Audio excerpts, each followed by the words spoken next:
We are halfway home toward the college football finale and the conference championships the first week of December. 6 games in, 6 games to go for just about everyone in the country. Mark Rogers TV, the voice of college football, breaking down betting lines with Steve Merrill from Pro Sports Info each and every Friday. Steve, how you doing today? Hey, Mark, doing well. All right, let's check out what we do each and every week is have Steve come in and give us the look at the numbers and the trends regarding the 3 biggest games of the week, and also a bit of a wild card off the radar selection that he makes. Looking at Penn State and Michigan, the Wolverines floundered in their first big test of the season at Wisconsin. They've got another road date this time at Penn State. This series has gone back and forth with no close games in recent years. They've traded blowouts. Michigan, a 9-point underdog at Penn State, Steve. Yeah, I mean, the big question for me is which Michigan team shows up? Is it the team that's on the season allowed just 3 yards per carry, or is it the team that allowed 359 rushing yards against Wisconsin a few weeks back? We all know that Michigan under Harbaugh has underperformed in general against highly ranked teams. That includes that Wisconsin game a few weeks ago. They've since won 3 in a row. If you look at their statistics for the season, they're a very good defense, still 17 points a game, 4 yards per play. I just don't know, if they really struggle that much stepping up in class. I do think it'll be a low-scoring game. Totals around 47.5. So I think you can make an argument, even if Michigan doesn't win this game, they can still stay within a touchdown. Penn State, very good passing attack, but they don't have the running attack that Wisconsin has. And I think for that reason, Michigan might be a little overpriced or underpriced and more points than you should be getting. I think this line probably should be closer to 7. So at 9.5, I like Michigan, especially if we get a +10 by kickoff.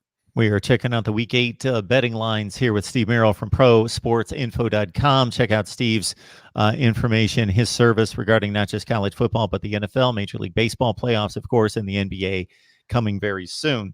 Oregon, Washington, the Ducks seem to be primed as the best bet of anybody to not only win the Pac-12, but have any outside shot to make the college football playoff.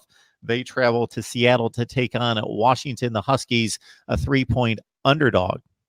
Yeah, and I think because Oregon's been so strong and with 5 straight wins after that loss at Auburn, a game which they definitely could have won in week 1, really should have won that game. They led almost the entire game, of course, against Auburn, and that close loss is still not that bad, as good as Auburn's looked. 5 straight wins since then. You can definitely understand why they're a road favorite here, but I think we probably can make a case that this line hits that key number of 3. It's currently 2.5 in a lot of spots, but if it hits 3 or more, I probably start leaning towards the home dog Washington, who's still a very good team. 36 points a game. They had that momentum from the 51 points they put up on the road at Arizona last week. And keep in mind, back-to-back road games. They had that loss at Stanford, but I like how they bounced back with 51 points last week at Arizona. I think that could be a buy signal, especially if we get that key number of +3 or more by kickoff. We've got another Pac-12 tilt with Arizona State taking on Utah. The Utes lost a key game early in the season against USC. It's a jumbled division. The Trojans are in decent shape despite some amount of conference losses because of that head-to-head against Utah, but still plenty of football left to be played. Arizona State surprising some with only 1 loss at this point, and it's a huge game for that division. But Arizona State's a solid 14-point underdog on the road at Utah. Yeah, and for a lot of people, this looks like a big number. Keep in mind, they were getting 15 at Arizona State last month. I remember you liked ASU in that game. I leaned towards Michigan State, and that was actually the only game I missed that Saturday for my clients. We went 3-1. So I was wrong on Arizona State that week. I stayed off them the following week, and they lose outright as a 7-point favorite against Colorado. I guess maybe that was a flat spot after the upset win. So they have shown they can play with the big boys on the road. I'm just not a believer still in the Sun Devils this year. And I actually think Utah is probably still the team to beat in the Pac-12. Obviously, Oregon's looked very good. But Utah's my pick to win it all still in the Pac-12, and I think they make a statement in this game. And another factor we don't talk a lot about when handicapping these college games is altitude. And when you get a team like Arizona State going into the thin air and altitude at Utah, sometimes those teams wear down in the second half, and I think that could be enough to get Utah over the 2-touchdown spread. Get Steve Merrill on the line from ProSportsInfo.com. Checking out Week 8 of college football. So we've looked at the 3 biggest games of the week, and certainly there could be an argument for other games. So please check out Steve's information, his insight, and his system, whether it's Florida, South Carolina, or all the other major games that you're looking at for this weekend. And again, the NFL and Major League Baseball playoffs as well. Now we get to our wild card game. If there's a game out there, Steve, that you see a bit of an edge to possibly pursue. Yeah, we haven't talked about Hawaii much this season. This is what we call the late night special. A lot of people call it the degenerate special because it'll kick off at 11 p.m. Eastern. It'll be the bailout game for a lot of people on Saturday in college football. But I like Hawaii at +3 or more, hosting Air Force late Saturday night. The key, of course, when you face Air Force is you got to stop the run. Now, Hawaii, not a very good run defense statistically. In fact, they've been a lot better against the pass. So on the surface, it doesn't look like a good matchup.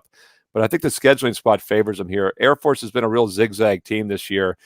After their win against Colorado, they lost at Boise State. They bounced back with a win. They lost against Navy. Then they bounced back a win against Fresno last week. I think they regress a little bit here again. They've been up and down all season long.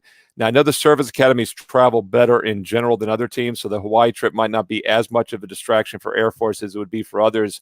But I always like taking Hawaii as a home dog when you get the chance. And this is a very good offensive team. You know, when I take home dogs, I like teams that can move the ball offensively. 37 points a game, nearly 7 yards per play this season. And although Air Force has a good rushing attack, these service academies usually are not great defensively, especially against good passing teams. And I think Hawaii can trade points here, and they have the upset alert at +3 or more. This line opened 2.5. It's up to that key number of +3 now, which I think gives us some value with the Warriors at home late Saturday night. You can get my selections for week 8 of college football. You can see the banner right there on where to get that. Steve is the pro. Check out his service and what he is available there at prosportsinfo.com. Always love the segment, Steve, and the information. Look forward to getting back with you next week. Enjoy your weekend. Thanks, Mark.